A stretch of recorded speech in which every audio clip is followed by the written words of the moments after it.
Here we notice that the silicone implant is a foreign body. The body will not accept it.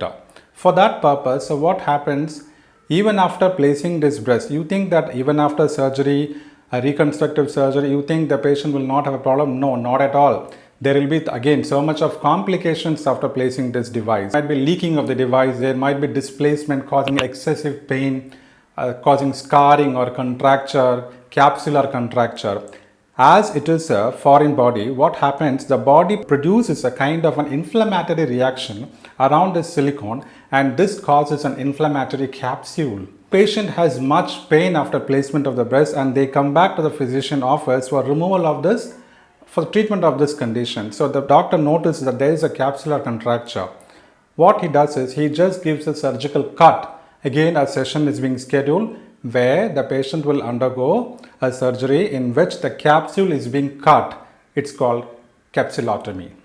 In extreme cases, there is too much of a capsule and the physician is now scheduling the patient to undergo a capsulectomy. They are going to remove the entire capsule along with the prosthesis. That is why when the physician does a capsulectomy, here the removal is also bundled.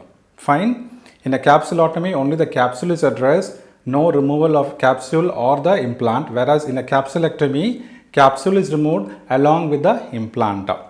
So that is a difference that we find.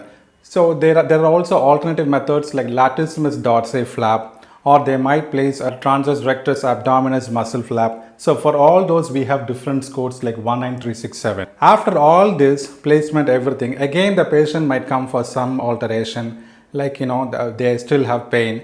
So where now the physician schedules an event where the patient will come for arrangement of this configuration. So again they removes excessive tissue and then the surgeon closes it. So for that you can report the code 19380. With this we have come to the end of our integumentary section. So please read or go through all our PPT or whatever my classes, whatever we have been going through often, and definitely please apply the principles that are being taught in this class. And I wish you all the success. We'll see you in our next class. Thank you.